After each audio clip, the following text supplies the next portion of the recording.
Bom dia, graça e paz, amém? Tempinho gostoso, né? Abençoado, chuvinha, coisa boa. Dona Cecília está ali, ó, gente. Quem não viu Dona Cecília, já retornou, bênção. Saudade, né, Dona Cecília? Amém.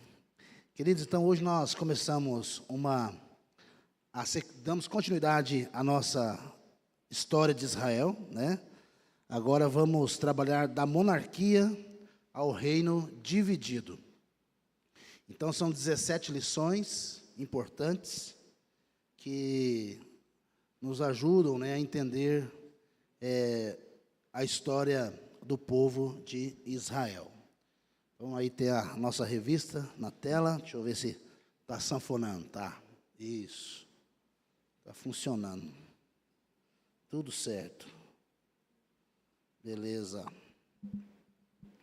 Vamos orar mais uma vez? Pediu o Zé Marques para fazer essa oração para nós.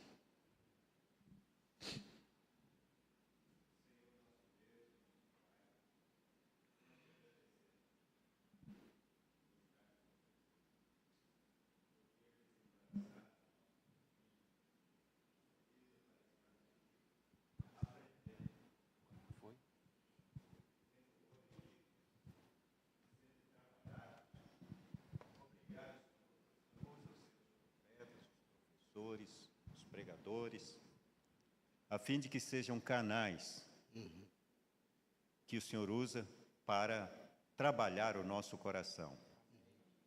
Seja com cada aluno, dá-nos disposição, dá-nos um espírito simples, abertos para receber mais vida por meio da sua palavra, receber mais de Cristo, mais do seu amor, mais conhecimento, a fim de que possamos ser transformados à imagem do seu Filho.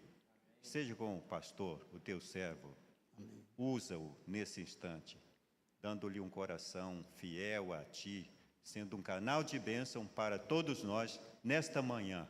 Em nome do Senhor Jesus, nós te agradecemos. Amém. Amém. Então vamos lá. Queridos, nós vamos trabalhar nessa manhã, né, a questão da ascensão do rei, né, em Israel. Nós vamos trabalhar esse contexto que antecede essa ascensão, na lição 2, que nós vamos ver aí sobre o rei Saul, né? Alguns alvos da lição, né? Então, aprender por que foi estabelecida a monarquia em Israel, entender como a monarquia foi uma preparação para a vinda do rei Jesus, perceber a importância da monarquia para a história de Israel e procurar compreender como o ensino é aplicado à vida cotidiana, viver confiando no rei Jesus, o maior rei da história. Então, durante toda essa caminhada, você vai poder traçar esses propósitos, objetivos, né? Compreendendo um pouco mais e também aplicando a vida no dia a dia. Porque a gente olha para a história de Israel e aí a gente fala assim, como esse povo pôde não obedecer a Deus? Como esse povo pôde não confiar em Deus? Mas a história se repete com a gente também. Hora ou outra a gente não confia, hora ou outra a gente não descansa em Deus, né? E nós vamos entender um pouco da história e que serve de lição para nós, né? Está no livro, tá? Está na primeira lição aí, tá bom? E 2 significados importantes que a revista traz para nós é a questão do conceito de monarquia. Monarquia, forma de governo em que o chefe de Estado tem o título de rei ou rainha, né? Ou seus equivalentes, né? O dicionário aí traz essa definição. Anarquia, teoria política e social, segundo o qual o indivíduo deveria desenvolver-se livremente, emancipado de toda a tutela governamental. Estado de um povo que, virtual ou realmente, não tem mais governo. Então, 2 definições importantes para nós trabalharmos aqui, que nós vamos falar sobre esta monarquia, né? Então, um lado você tem um rei que governa, você tem uma liderança presente, no outro lado você tem a anarquia, que é a ausência dessa liderança, e quando há ausência dessa liderança, a gente tem um estado bagunçado, complicado, que é o contexto de onde nós vamos trabalhar. Nós vamos começar justamente olhando nessa perspectiva daquilo que vinha acontecendo com Israel, e agora, nesse momento de transição, o momento ele é complicado, então ali vai nascer um rei para liderança, né? Tem as dificuldades, tem os problemas, não é como Deus queria que o povo entendesse e fizesse, mas a história vai caminhando, e Deus, claro, sempre na condução dessa história, e como o rei soberano que Ele é. Então, monarquia, né? E anarquia. Veja bem, o livro de Samuel, ele está aí dentro desse contexto da terra prometida, da terra de Canaã.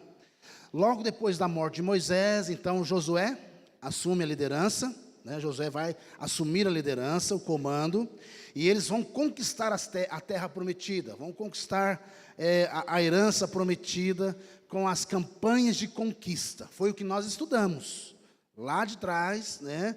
Olhando, observando essa liderança através de Josué conquistando a terra prometida. Então, nós temos no mapa aí as 12 tribos, foi como elas ficaram divididas, né? Depois dessa divisão, elas ficaram divididas, mas depois dessa divisão, houve aquilo que nós entendemos, que o povo ficou sem liderança. Houve a divisão, cada um conquistou a sua terra, fizeram as campanhas, mas depois nós tivemos aí um período sem liderança. Foi quando Josué morre. Josué morre e ele não deixa um sucessor. Ele não deixa ninguém para assumir o papel de liderança. Ou seja, nós estamos sem líder agora. Conquistou a terra, Josué morre, e esse povo agora fica sem líder, né? Sem líder nenhum. É nesse tempo que nós estudamos aquele momento do período dos juízes, que foi a última etapa lá da revista, né? Aliás, a revista foi tratar, né, sobre os juízes, e o problema no livro de Juízes é que o povo vai vivendo uma forma de um ciclo vicioso que vai ficando cada vez pior a situação. Cada vez pior. Olha só que interessante. Ciclo vicioso observado em Juízes. Israel serve ao Senhor, Israel cai em idolatria, Israel é escravizado, Israel clama a Deus, Deus levanta, Deus ouve a oração, levanta um juiz, Israel é libertado, aí depois Israel serve ao Senhor, cai em idolatria, é escravizado, clama a Deus, Deus ouve, levanta um libertador, liberta o povo, serve a Deus, cai em idolatria. Esse é o ciclo vicioso do pecado no livro de Juízes, né? E a coisa vai ficando cada vez mais pior. Cada vez mais pior. Chega uma situação, uma situação deplorável do povo de Israel, né? Você começa bem com juízes, depois você vai vendo juízes que vão também tendo dificuldade, né? Juízes que eram pior, talvez, de todos, né? Você vê Sansão, né? Já vai se lastimando a situação. Então, a coisa está ficando ruim, né? Ou seja, o povo começa a viver, já no ciclo final de Juízes, uma apostasia. Uma apostasia. Esse ciclo vicioso aqui, ó, vai levar o povo a uma apostasia, uma dureza de coração, uma separação de Deus. Uma separação de Deus. E aí você tem, no livro de Juízes, capítulo 21, versículo 25, diz assim: naqueles dias, Israel não tinha rei. Cada um fazia o que parecia certo aos seus próprios olhos. Viver assim é a pior coisa que existe para nós. viver sem uma direção de Deus na nossa vida é a pior vida que alguém pode levar.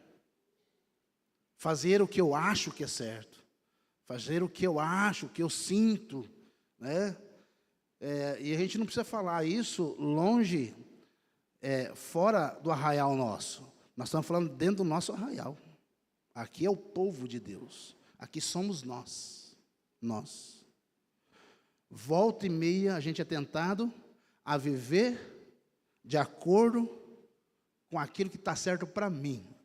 Eu não quero saber se Deus está na coisa ou não. Eu quero viver de acordo com o meu coração, com as minhas decisões. E nós vamos ver um pouquinho mais sobre essa situação. Então é terrível viver. 4 vezes no final do livro de Juízes, nós somos informados que não havia rei em Israel. Juízes 17, Juízes 18, 19 e 21, agora o texto que nós lemos. Então, o livro nos informa, neste final, que o povo de Israel chega a uma situação talvez pior de todas. O texto diz que não havia rei, o texto vai mostrar para nós que havia acabado o relacionamento do povo com Deus, fazia certo o que era aos seus próprios olhos. Então, eles vão entrar num momento pior, das grandes guerras, das grandes batalhas, das maiores dificuldades, vão caminhando para o caos. Só que é nesse momento também que Israel começa a ter um sentimento. O sentimento de quê? De que eles precisavam de uma mudança. O sentimento de que eles precisavam de uma transformação. E aí eles chegam à conclusão do texto que nós vamos ler daqui a pouquinho. Nós precisamos de um rei. Nós precisamos de alguém que vá dar direção para nós. Eles vão chegar nessa conclusão. Não é? Porque a coisa estava feia. Porque a coisa estava tão complicada que a liderança estava toda corrupta. Falaram, desse jeito que está, nós não vamos para lugar nenhum. Então chega um momento que eles entendem que precisa de um diferencial na vida. Não é? Uma coisa tem que mudar na nossa vida. Não é assim que acontece conosco? Você vai vivendo a sua vida cotidiana, aquele negócio, aí você vai saindo fora da linha. Vai saindo fora da linha. Vai saindo fora da linha. Chega um momento que você fala assim, ó, ou eu retomo o caminho correto, ou o que vai me esperar aqui, como diz o ditado popular, é caixão e vela preta. Né? É morte. Então Israel chega num momento importante que eles vão pedir o rei. O povo pede um rei. Estamos então agora num período de muitos conflitos. Israel com muitos conflitos, não havia rei. E o capítulo 8, 9, né, de 1 Samuel, é o momento então que isso começa a acontecer, esse pedido. Abra sua Bíblia então, 1 Samuel capítulo 8, nós vamos ler alguns versículos. Eu vou pedir a ajuda dos irmãos, nós vamos ler aí pelo menos, ó, não, vamos ler todo o texto para a gente poder ter uma ideia completa. Capítulo 8, versículo 1 até o 22, que é o final do capítulo.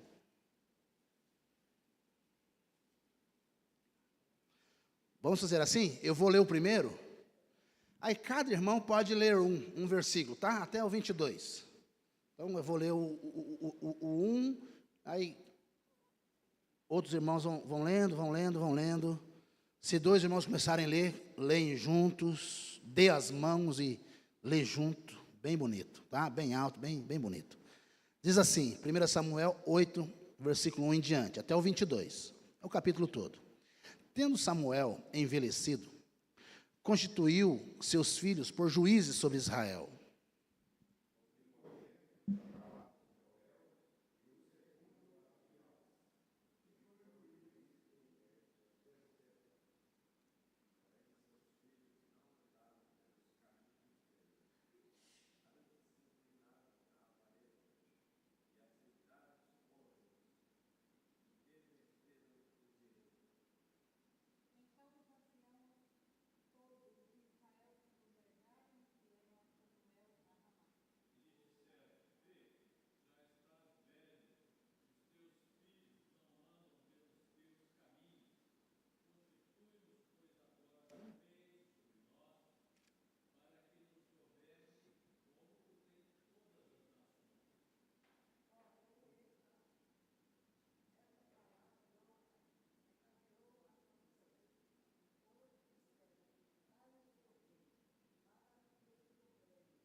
Até aí.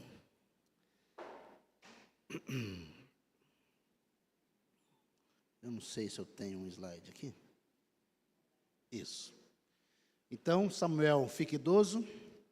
Samuel nomeia seus filhos para serem juízes sobre Israel. Joel, seu filho mais velho, e Abias, o segundo mais velho, julgavam em Berseba, mas não eram como seu pai. Eles eram como? Gananciosos, aceitavam suborno e pervertiam a justiça. Tudo que um governo não poderia fazer, né? Tudo que não poderia fazer. Então, o texto já começa mostrando uma situação aqui interessante na família de Samuel. Uma situação bem interessante. Nos capítulos que antecedem esse, nós vemos que Samuel é o profeta levantado por Deus. Samuel, profeta levantado por Deus. E levantado com um propósito, para trazer uma mudança, um renovo, né? Samuel era o profeta aprovado por Deus, enquanto Eli e a sua família foi uma família reprovada por Deus. Olha só. E o texto então diz que Samuel, idoso, nesse sentido, da idade, né, já velho, cansado, ele resolve o quê? Fazer uma sucessão, né, aqui, da liderança dele para os filhos. Uma liderança, uma sucessão de liderança entre a família. O coração de Samuel era que esse poder continuasse na sua família, né? Samuel queria que seus filhos também reinassem, né, liderassem o povo como juízes. Só que nós vamos descobrir uma coisa aqui. Os filhos de Samuel, eles eram corruptos. Nós vamos descobrir que o texto vai dizer para nós, eles eram gananciosos, eles aceitavam suborno, eles pervertiam a justiça. Nós vamos ver que o mesmo problema que havia na família de Eli, agora também está na família do profeta Samuel. Ou seja, Eli não foi um bom pai. Eli não conseguiu. E aí, essa mesma história reflete, respinga na vida de Samuel. Samuel tinha Eli como seu exemplo. Então, uma das coisas, um ponto que é interessante, é que, falando da questão da família, falando da questão do exemplo e do pai, nós somos os exemplos. E eles vão imitar a gente. Os filhos vão imitar a gente. Lideranças vão imitar outras lideranças. Em tudo. Em tudo. Se o pai, ele é um ignorante, um bronco, como seus filhos serão? Também. Porque eles vão aprender. Não tem nada a ver com maldição hereditária, viu, gente? Não tem nada a ver. Tá? É pecado. Aqui, Samuel olhava e tinha Eli como seu exemplo. E esse exemplo aqui respinga em toda a sua família também. Não é? E a família, então, vai se perdendo. A família vai se distanciando e a família também vai se corrompendo. Olha o perigo. Né? O perigo. Então, o mesmo ciclo que nós vemos em Juízes, é o ciclo também que nós vemos aqui em Samuel, que é considerado também um último juiz aqui. Samuel levantado como juiz, Samuel vence os filisteus, e agora eles vão começar a ficar numa situação ruim de novo. Tem vitória, mas o ciclo vai se repetir novamente. Então Samuel vai tentar consolidar a sua liderança de uma maneira hereditária, colocando os filhos no poder. Só que ele não contava com a opinião do povo. O povo olhou e falou, não, chega, nós não queremos. Chega, Samuel, nós não queremos mais essa liderança, nós vamos mudar. Nós precisamos de um rei. Os seus filhos, eles não governam, né? Eles só governam de uma forma corrupta. Só governam de forma injusta. E nós precisamos de uma justiça. Nós precisamos da coisa ser caminhada, caminhar com a coisa mais direito. Então, o povo vai conversar com Samuel. E aí, eu não sei se eu coloquei o texto aqui. Sim. E aí eles vão dizer, olha, o Senhor está idoso, né? E nós queremos um rei para nos julgar, como ocorre com todas as nações. Samuel não gostou de que lhe tivesse pedido um rei e buscou a orientação do Senhor. O Senhor lhes respondeu, faça tudo o que eles pedem, pois é a mim que rejeitam e não a você. Eles me rejeitaram como seu rei. Então o povo começa a ver a possível liderança dos filhos de Samuel e não gostam dessa ideia. Eles vão questionar e eles vão então pedir um rei como as outras nações. Samuel se sente ofendido, recorre a Deus, né? Ele queria que o cargo perpetuasse, mas Deus vai dar essa palavra com Deus e vai dizer, olha, eles estão rejeitando, não é a você, eles estão me rejeitando, é a mim, né? E aí nós temos uma pergunta, eu não acho que na pergunta eu não coloquei ali. Qual é o problema, nesse momento aqui, desse conflito de liderança, de transição, de um sistema que estava vindo com juízes para uma monarquia? Qual era o problema de se ter uma monarquia? Qual era o problema de se ter um rei? Qual é o problema do povo ser governado por um rei, por uma pessoa?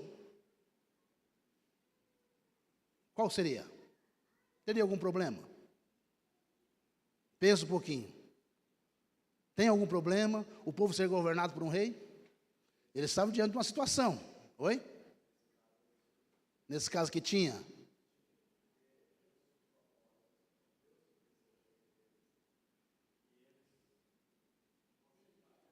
Eles rejeitaram. Exato. Na nossa lição veio aí, né? Que era propósito de Deus para a nação de Israel ter o seu rei, não é? Isso está lá, Deuteronômio tem, né? Na revista que traz para nós aí, tem aí o texto de Deuteronômio 17, 14 e 15. Você achou o texto aí? Lê para mim aí, você que encontrou. Cadê? Muito. Deuteronômio, abre a sua Bíblia ou lê aqui. Nós temos aqui, ó. Está aqui, ó. Você tem no seu texto aí? Logo na primeira folha. Deuteronômio 17, 14 e 15. Alguém lê para nós?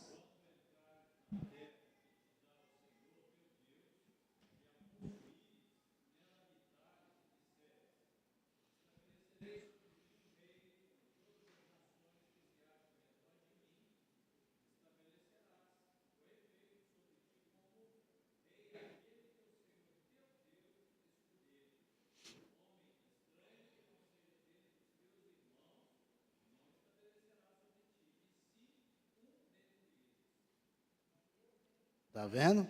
Então, ou seja, o propósito de Deus é de levantar um rei, e esse rei deveria ser justo, esse rei deveria trazer então essa justiça, e é possível nós vermos isso em toda a Bíblia, né? O próprio livro de Juízes, para nós, é um argumento muito bom em relação à necessidade de um rei. O livro de Juízes aponta para isso, porque a falta de um rei, né? No contexto de Juízes, estava levando o povo para um caos, a falta de uma direção.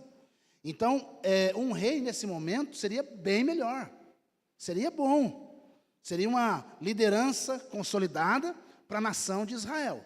Então, é algo bom. Agora, veja bem, preste bem atenção.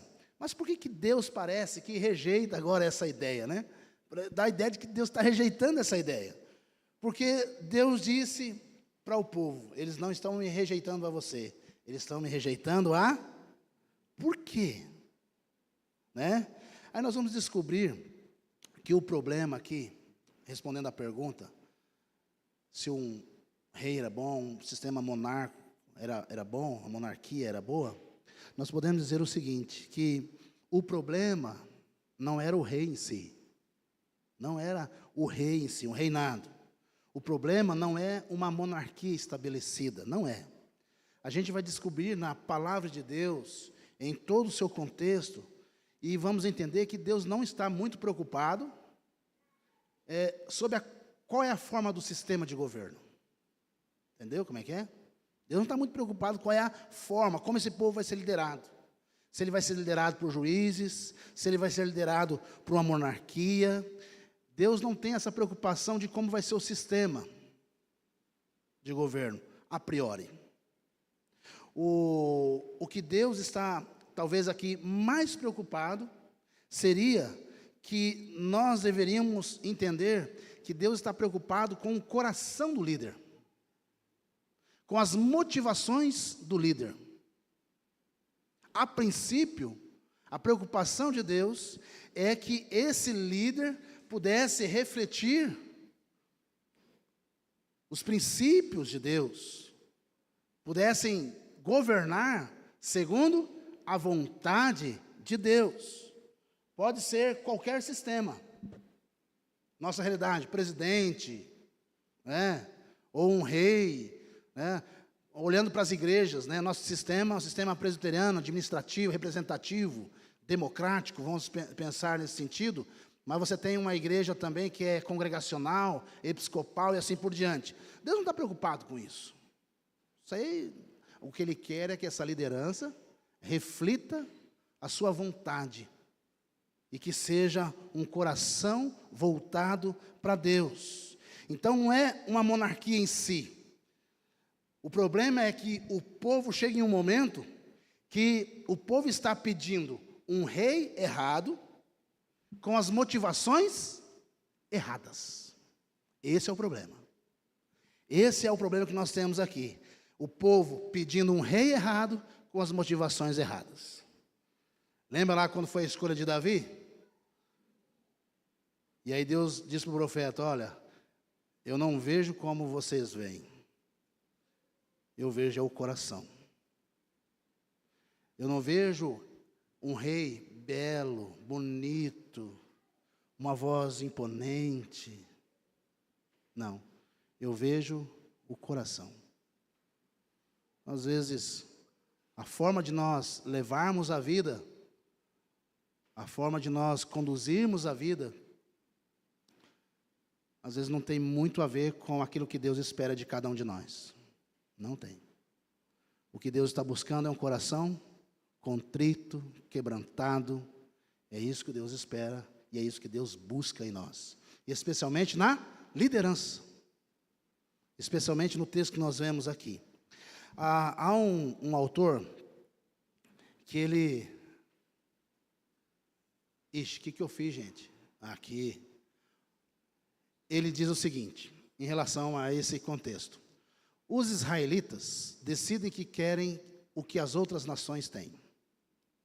Eles não pedem um rei para tomar o lugar de Deus, mas querem provas tangíveis da força militar deles, que possa ser convocada de imediato no momento de crise e que sirva para coibir ataques estrangeiros. Então, alguém falou nada? Não? Então, nós temos aqui, parece que o povo quer apenas um rei para mostrar a sua força militar. Um rei que se assemelha a outras nações, que tinha poderio, força militar, se impunham. Israel estava pensando nesse sistema, dessa mesma forma que as nações tinham o seu poder bélico, de armamento, de liderança, de exército. O povo também queria ter. O povo também estava pensando que poderia ser assim. Agora, nós temos um problema aqui. Nós temos um problema aqui. E é por isso que Deus vai dizer a Samuel: Samuel, eles rejeitaram foi a mim. Essa liderança minha. Né? Eles rejeitaram a mim. Né? Pode falar.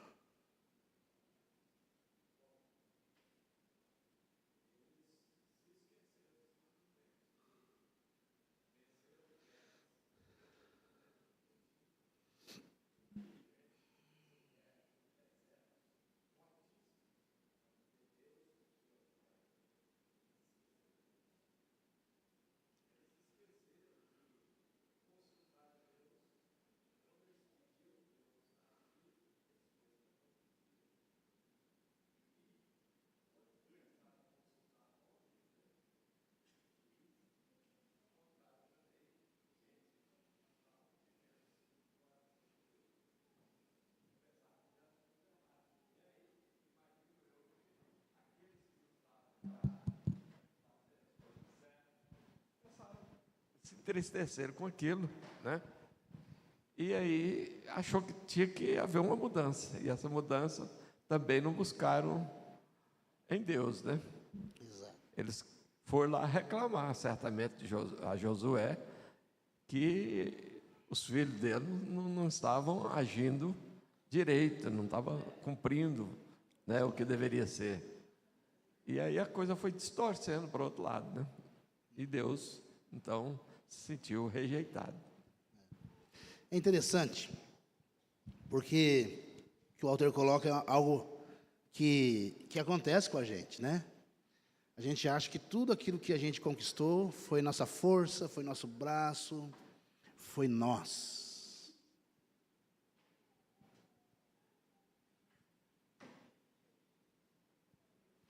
Tudo que nós temos, tudo que nós somos, é Ele. É Ele. para a glória dele. E às vezes nós esquecemos disso. E aí a gente acha que a gente é o nosso próprio rei. Eu fiz. Eu conquistei.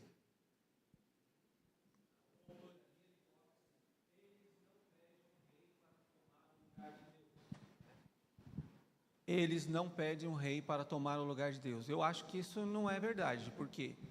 Porque o texto aqui diz o seguinte, o povo pede o seguinte, porém, eles disseram o seguinte, dá-nos um rei para que nos governe. Então eles estavam pedindo um rei para governar sobre ele. Aí lá no final, Deus disse assim, eles me rejeitaram. Então, na verdade, não era só para mostrar questão militar, porque eles tinham um exército, eles tinham armamento, eles podiam, a terra deveria ser conquistada. Então, quando eles dizem assim, dá-nos um rei para que nos governe, é porque eles não queriam mais aqueles juízes, não queriam mais aquele tipo de gente, mas eles queriam ser governados mesmo por alguém humano, que eles pudessem ir lá, pedir, fazer, não mais por aquele lá de revelação, de como Deus estava fazendo. Então, na verdade, Deus estava falando assim, eles estão me rejeitando. Na verdade, ali o texto está dizendo, não é bem isso. É que Deus estava sendo rejeitado lá. E Samuel achava que era ele, né? Que ele estava sendo rejeitado. E Deus falou assim, não, eles não estão te rejeitando, eles estão rejeitando a mim. O povo queria ser como os outros povos. Então, eles não queriam mais uma nação teocrática, mas sim democrática. Esse é o problema da democracia, né? A democracia, o problema é que o povo vai querer governar segundo o que eles pensam. Então, aí eu acho que é um erro. Por quê? Porque Deus ainda, o que Deus vai fazer? Vai fazer segundo o coração, dá. Então dá, eles querem isso, então eles vão ver o que vai acontecer. Dá para eles, dá esse poder. Então Deus, é como Romanos lá faz. Romano fala o seguinte, olha, eles querem isso, então Deus deu, entregou tais homens às suas paixões. O que Deus estava fazendo ali naquele instante é entregando o povo à sua própria cobiça. Eles estavam tendo inveja, olha só, aquele povo ali estava tendo inveja dos inimigos, da nação que estava lá, que tinha rei, estava governando sobre eles. Agora é pior do que a idolatria. Era pior porque eles queriam como aquelas nações em volta ali deles, ali que eles conheciam. Os cananeus, os heveus, os jebuseus, todos eles estavam tendo inveja daqueles povos ali, eles queriam ser como eles. Estavam rejeitando o próprio Deus. Não é que eles duvidavam que Deus ia dar aquela terra lá, eles sabiam que Deus podia, mas eles queriam fazer isso por si mesmo. É o homem entregue a si mesmo. Então, rejeitando a ideia de Deus, é como hoje, né? O homem rejeita todas as coisas de Deus, vamos andar como a gente mesmo. Então, aí eu acho que o povo queria ser governado por eles mesmos, alguém que seja como nós, algum semelhante a gente, um que seja igual a mim, não essa ideia de um Deus vindo falar através dessas pessoas aí, nós queremos ser igual a nós. Então é o humanismo, eu acho que o grande tema ali é a questão do humanismo. Queremos que esse homem, igual a gente, não um Deus, mas um homem governe a nós. Por isso que é perigoso o homem ficar, por isso que a Bíblia fala assim, maldito é o homem que faz da carne o seu braço, que confia no homem e faz da carne o seu braço. O que eles queriam é confiar neles mesmos e terem glória para si mesmo. Esse é o problema. Eles queriam conquistar aquilo lá e dizer que o seu nome era engrandecido e estabelecer o seu nome. É isso que é o homem sem Deus. É o homem querendo governar a sua vida, administrar a sua vida por si mesmo, sem a orientação de Deus. Eles estavam, no meu entendimento, eles estavam rejeitando o próprio Deus, querendo governar a si mesmo. Exato, eu vou chegar justamente aí, pastor. Porque a citação, ela vai provocar justamente essa ideia, também do ponto de vista do povo. Do ponto de vista do povo. Porque o povo não está querendo outro rei, outro Deus, no sentido. Há na vida cristã do nosso dia a dia, que nós temos essa mesma atitude que dessa citação. Nós amamos a Deus também, só que nós amamos outras coisas também. Eu não nego que Deus é meu Senhor, mas eu também tenho muita coisa que toma o lugar de Deus no meu coração. Então, mais ou menos essa é a ideia. Eles não estão querendo, mas de certa forma estão rejeitando. E isso acontece na prática do dia a dia, quando a gente... Aí eu vou caminhar, vou chegar no Romanos. Exatamente. Né? No que diz a carta de Romanos. Então, essa ideia de que o Israel rejeita Deus, sim. É o que a Bíblia diz. Eles rejeitaram. Né? Mas eles estão invejando mesmo as outras nações e querem que tenham as mesmas coisas que essas nações têm. Né? Então, é nesse mesmo sentido mesmo. Então, qual que é o problema aqui? O problema é que Israel foi chamado para ser diferente. Israel foi chamado um povo para ser diferente. Ele tinha os seus armamentos, só que quem que era Israel diante do contexto bélico das nações? Sinceramente, nada. Grão de areia, como a Bíblia diz. Israel não era nada, nada, nada, nada. Por isso que foi chamada a nação pequena para poder manifestar a grandeza de Deus. Manifestar a glória de Deus. Um povo que não é nada. E aí Paulo fala que Deus chamou as coisas loucas desse mundo para envergonhar as sábias. Né? Então Israel, ele foi chamado para ser diferente. Então, não queria talvez uma substituição de Deus, mas eles queriam uma forma talvez diferente de governo. Uma forma diferente de governo. Um sistema diferente de serem governados. De serem governados. E aqui a gente pode inferir várias questões. Eles se acharam uma nação que tinha condição de... Eles esquecem que quem fez tudo foi Deus. Nós temos condições. Tem um rei. Nós podemos vencer. Eles estão, talvez aqui, fazendo uma barganha. Tem pessoas que dão dízimo com coração sincero. Outras dão dízimo. Se eu não der o dízimo, Deus não vai me abençoar, não. Ou dão dízimo. Fala assim, olha, eu vou dar o dízimo porque Deus aí vai me abençoar. Se você voltar aqui atrás um pouquinho comigo, capítulo 7.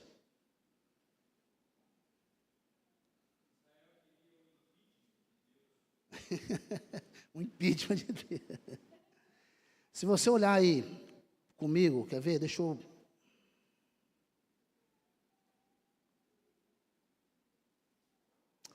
A Arca da Aliança... Ixi, minha bateria está baixa. A Arca da Aliança, se você vai perceber o que significava a Arca da Aliança para Israel. Presença de Deus.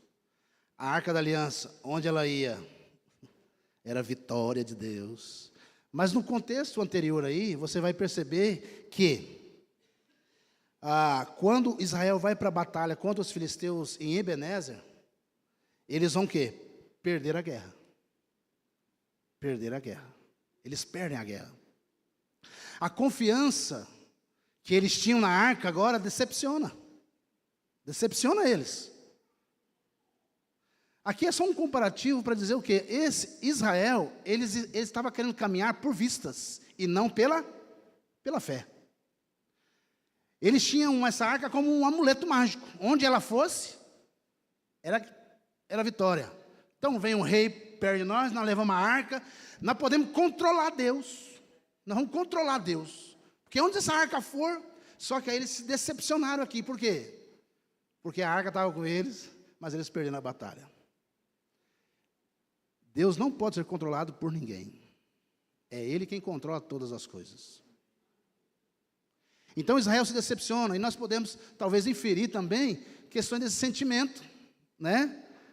De que a arca não deu certo. Nós precisamos ter um rei aqui, presente, para a gente ver, para a gente pegar na mão dele, para a gente ser treinado por ele. Eles não estavam lidando com a questão da fé. A fé já havia se acabando. Então eu quero caminhar por aquilo que eu vejo. Caminhar pela fé é difícil demais. Eu preciso caminhar por aquilo que eu estou enxergando, por aquilo que é palpável, por aquilo que eu consigo tocar. E é por isso que nós vemos uma teologia doida no nosso mundo, daquilo que você pode apalpar. A teologia da prosperidade. Você só tem Deus se você tem dinheiro. É só bênção, é só riqueza, é só tudo isso. Então você faz essa diferença e Deus se torna aqui aquele que você utiliza Ele para conquistar as coisas. Só que Deus não é assim. Não.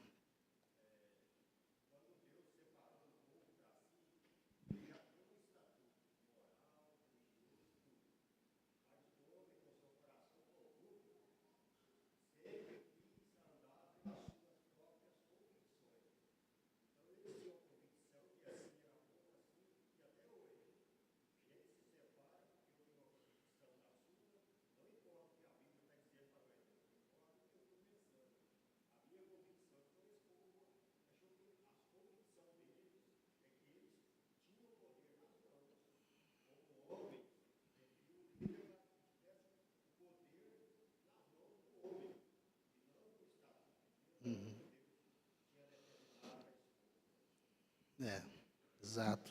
Então, o povo caminha assim, né?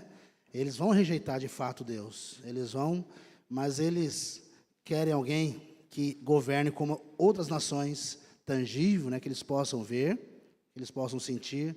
Eles querem que mude o sistema. Eles não querem mais a teocracia. Eles querem agora uma monarquia para serem governados. Queridos, nosso tempo está acabando. Problemas advindos aí do governo do rei humano, nós temos aí os versos 8 e 9 do capítulo 8, aí bem claro para nós. Alguém lê para nós aí, bem alto, versículo 8 e 9 do capítulo 8.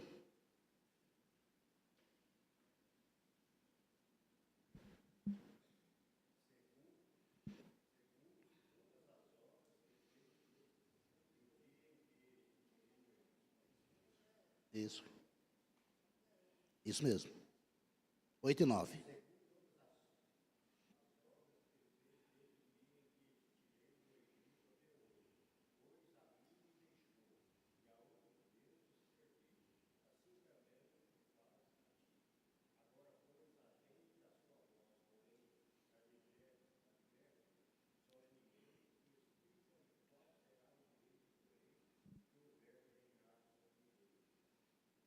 Então, aí, Deus está dizendo, olha, o povo sempre me rejeitou.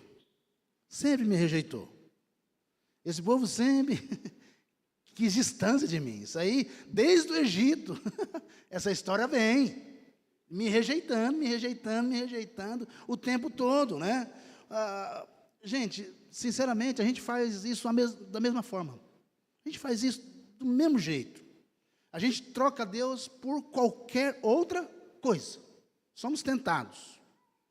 Alguns que resistem mais, mas são tentados. Todos nós somos tentados a trocar Deus por outra coisa. Isso é verdade, né? Então Deus vai falar para Samuel, olha, desde quando eu tirei eles do Egito, eles saíram de lá, eles vão sempre vão me abandonar e vão seguir outros. Sempre vão me abandonar e vão seguir outros. Já estou acostumado com isso aí. Eu já sei dessa história, né? E aí você diz, não, de alguma forma, que isso, né? Eu não abandono Deus. Eu vou na igreja, eu confio em Deus, eu dou meu dízimo, eu faço minhas orações. Mas na prática do dia a dia, o que o seu coração confia de verdade mesmo é o seu emprego, é o seu salário. O que a gente confia mesmo é na nossa família. O que a gente confia mesmo é na nossa estabilidade. A gente confia nisso. A gente confia mesmo na posição que nós ocupamos. Nós confiamos nisso. Então, se você perder alguma dessas coisas, se você perder o trabalho, o emprego, o salário, o dinheiro, você vai entrar em desespero. Vai entrar em desespero. Porque, na verdade, a gente confia nessas coisas. E essas coisas podem, não estou falando que podem se tornar um Deus para nós. Podem se tornar um Deus para nós. Por quê?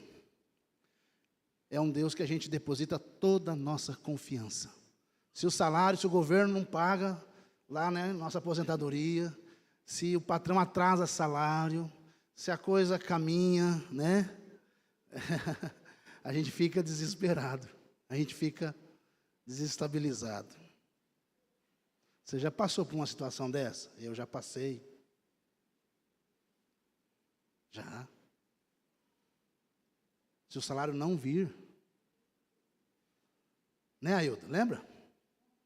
Tivemos um período aqui lá atrás. Eu falei, Ailton, aquele faz-me rir, como é que tá? Ele falou, Heavy, não tem. Vai orar. Momento, tinha comprado lote, né? Foi logo no. Pagou, caixa zero. Mas eu estou precisando pagar umas contas. Eu não tenho.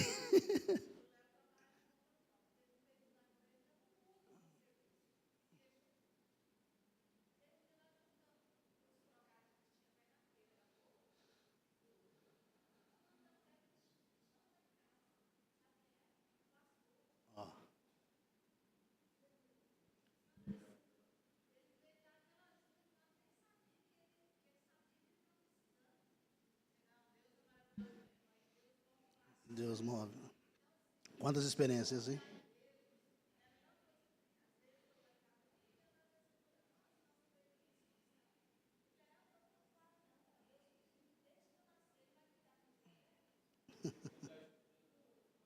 Não está escutando, né? Cadê os aparelhos? Vai contar a última parte aí, Lildo, para nós, que lá atrás não ouviu.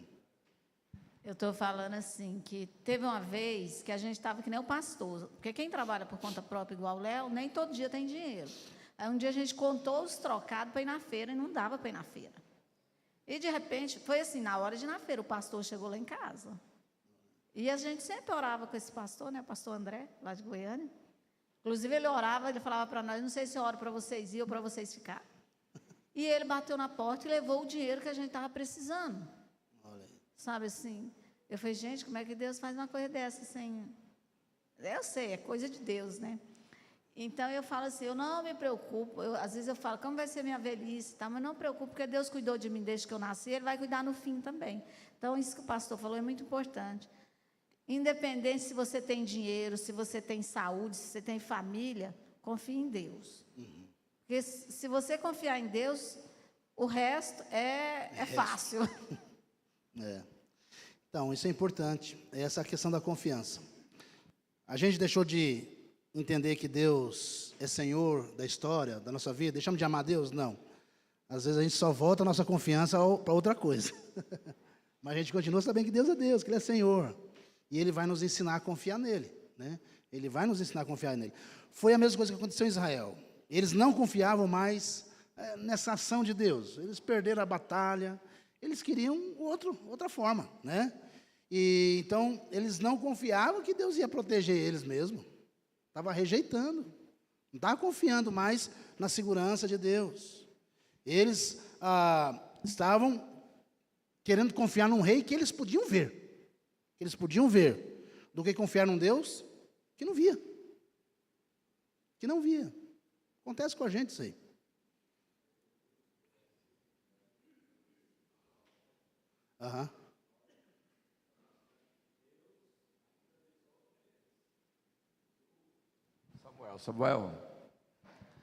Samuel, deixa claro para esse povo o que vai acontecer se eleger um rei, hein? Se arrumar um rei, né? Deus deu um rei, mas pediu para ele, explica para eles as consequências. Exato. E Samuel explicou. Foi aqui, né? Versículo 10 em diante, né? Samuel, Deus vai dizer para ele, dê um rei para eles, mas você advirta eles do que vai acontecer. Então Samuel vai ter que dizer para ele, o rei que vocês estão pedindo, nos moldes que vocês estão pedindo aqui, vai ser a pior coisa que vocês estão pedindo.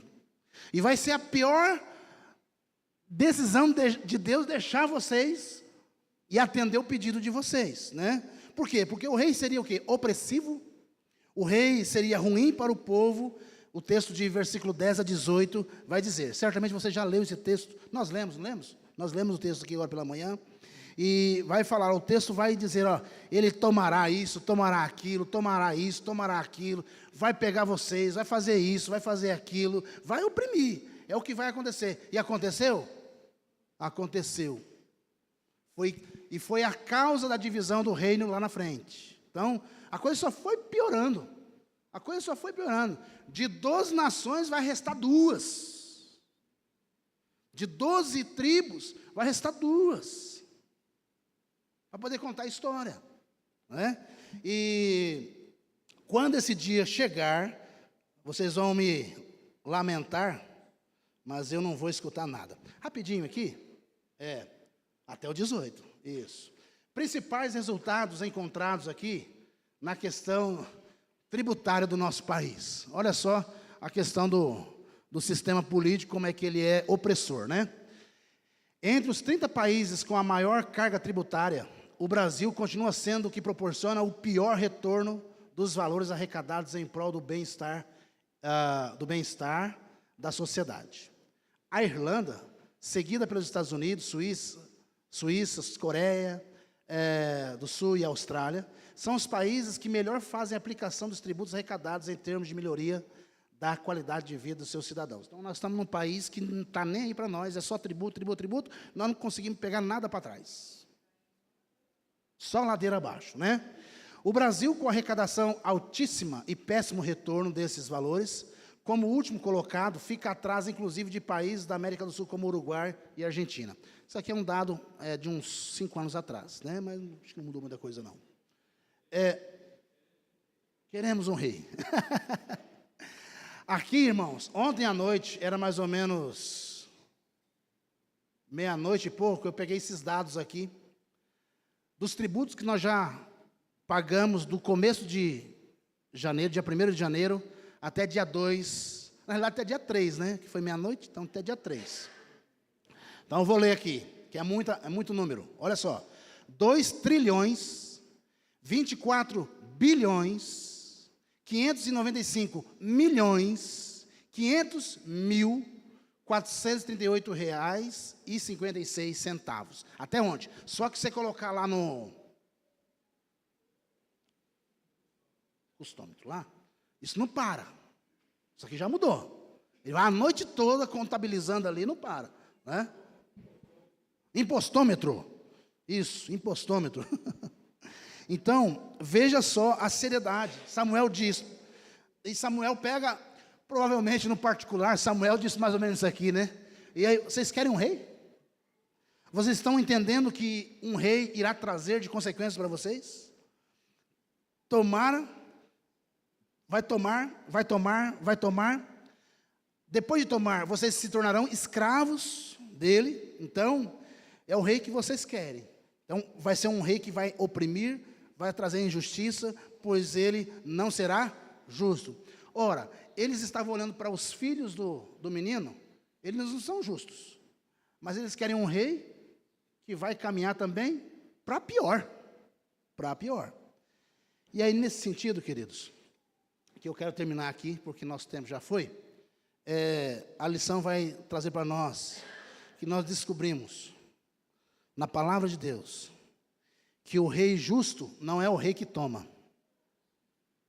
O rei justo não é o rei que tira, mas o rei justo que Deus tem para o povo é o rei que doa, é o rei que traz justiça, é o rei que confere dignidade, justiça social. E esse rei, e toda a história, nós vamos entender que a monarquia, ela vai apontar para um rei, que é o rei Jesus. Somente Jesus. Então, é interessante no livro que Samuel, aqui no livro de Samuel, esse povo, eles pedem um rei, e eles vão ganhar o rei, né? Eles vão ganhar o rei. E eles vão ver que esse rei que eles vão ganhar, não é um rei perfeito, pelo contrário, eles vão se dar mal com ele. Eles vão se dar mal com ele. Depois havia o rei Davi, né, apesar de ser o rei segundo o coração de Deus, mas também era o quê? Um homem pecador, um mau pai. Minha bateria está acabando, tá? Então, nenhum rei foi um rei, nenhum rei foi um rei que realmente Deus queria. Que Deus queria, né? Então, por isso toda a história aponta para Jesus, o rei perfeito, o rei que se doa, o rei de Filipenses, se esvaziou de si mesmo, né? Que veio como servo, foi fiel até a morte. E Jesus nos ensina então que aquele que quer ser maior, ele tem que ser menor. Aquele que quer ser grande, ele tem que ser pequeno. Ele tem que ser servo.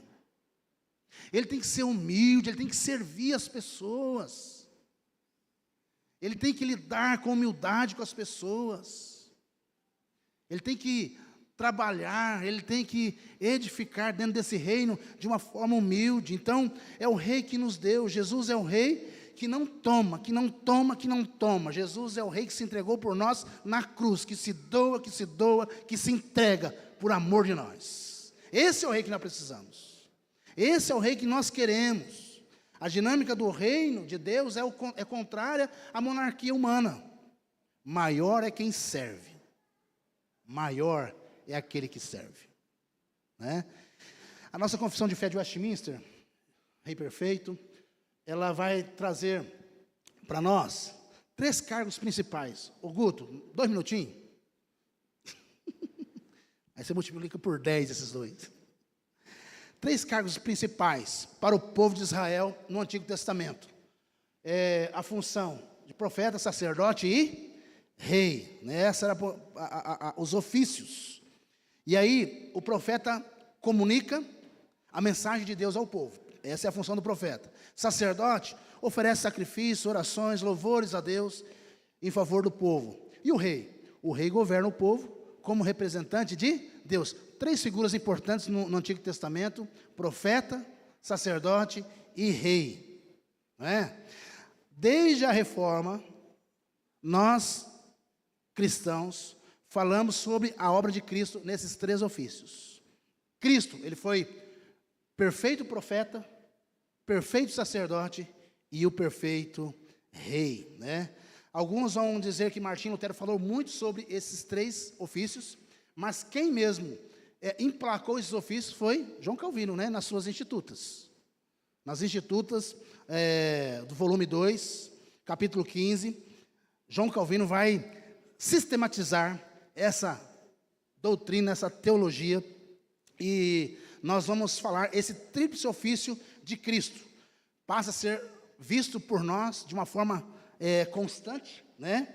E tanto pelos puritanos como pelos reformados também. Então, a Confissão de Fé de Westminster, ela diz assim, lá no seu capítulo 8º, sobre Cristo, o mediador. Olha o que diz: em seu propósito eterno, e de acordo com o pacto estabelecido entre ambos, aprouve Deus escolher e destinar o Senhor Jesus Cristo, seu Filho unigênito, para ser o mediador entre Deus e os homens, para ser profeta, sacerdote e rei. Na nossa confissão de fé, no capítulo 8º, nós temos aí.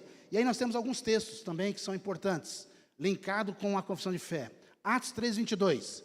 Moisés disse: o Senhor, seu Deus, levantará para vocês um profeta como eu, do meio do seu povo. Ouçam com atenção tudo o que eles lhe disser. Hebreus.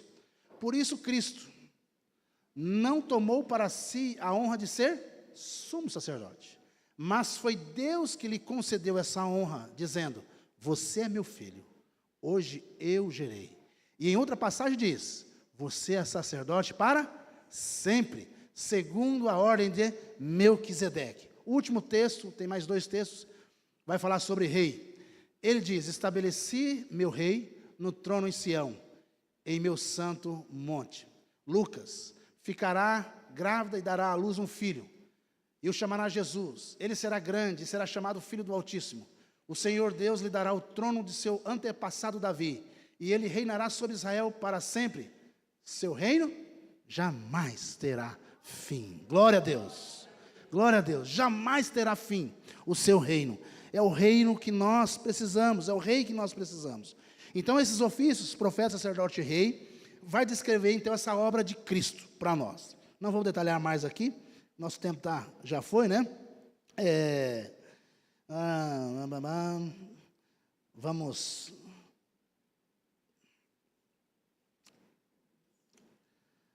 Aqui nós temos tanta coisa para falar que tem que escolher, né? Mas essa é a ideia, não terá fim, né? Cristo está acima de qualquer governante. Cristo está acima de qualquer autoridade, poder, líder ou qualquer outro nome. Não apenas neste mundo, mas também no futuro. Deus submeteu todas as coisas à autoridade de Cristo e o fez cabeça de tudo para o bem da igreja. Mas, diante de todo esse contexto, se nós olharmos agora, voltarmos lá no capítulo de número, dos versículos 19 e 22, a resposta do povo, olha o que o povo responde. O povo se recusou a ouvir a advertência de Samuel. Queremos ser como todas as nações. Versículo 21, Samuel repetiu para o Senhor aquilo que o povo tinha dito. E o Senhor respondeu o quê? Faça o que eles pedem, e deles um rei. Aí nós entramos no Romanos. Você quer ir por esse caminho? Vai. É a pior decisão de Deus para a nossa vida. É quando Ele atende um pedido errado nosso. Quando Ele atende um desejo carnal do nosso coração. Seja feito, a pior coisa de Deus é, seja feito a tua vontade. A nossa oração como é que é? Seja feita a vontade de Deus. Esse é o correto. A outra oração é quando Deus faz a oração inversa. Seja feita a sua vontade. E desce ladeira abaixo. O povo sabe quem é rei. O povo experimentou desse rei. Eles deveriam ser santos, diferentes, separados. Eles deveriam ser totalmente diferentes, mas eles queriam ser iguais. E esse é o problema. Queridos, eu finalizo com algumas aplicações. Nós fomos chamados para sermos santos. Nós, assim como eles, devemos ser um povo cuja conduta é regida pela palavra guiadora de Deus. E a pergunta é, nós somos esse povo que é guiado pela palavra de Deus? Nós, assim como eles, devemos ser diferentes, diversos e santos. Nós somos diversos e santos. Nós, assim como eles, devemos ser luz para as nações, declarando as grandezas daquele que nos chamou das trevas para a sua maravilhosa luz. E a pergunta é, nós somos esse povo, nós somos essa nação diferente? E a resposta é, nós somos. Nós somos, para a glória de Deus Pai. Há desejo no nosso coração de servir o Rei. E que todas as outras coisas que tomam lugar de Rei no nosso coração possam ser iluminadas para nós, para que nós possamos removê-la do nosso coração e render a nossa vida apenas a Cristo Jesus. A história de Israel para hoje. Quando Jesus assumir o seu reino, Ele proclamará paz às nações, dominará de um mar a outro, e do Eufrates até os confins da terra. Você está pronto para dizer, venha o teu reino? Conclusão. Estava no plano de Deus que Israel e nós tivéssemos um rei, mas não como as demais nações. Esse rei tinha que ser por ele escolhido e ungido, assim recebendo autoridade e capacidade para reinar. Os reis de Judá tinham que ser da tribo de Judá e os sacerdotes da tribo de Levi. Por mais que o povo escolheu um rei errado, Deus ensinou o povo e ensina a nós hoje que o melhor rei é o rei Jesus, que ele é o que tem capacidade de dirigir a nossa vida, a nossa história. Amém? Nenhum sistema desse mundo é capaz de trazer paz, somente Cristo Jesus. Que Deus nos abençoe, Deus nos guarde. Feche seus olhos, vamos orar ao Senhor nesse instante.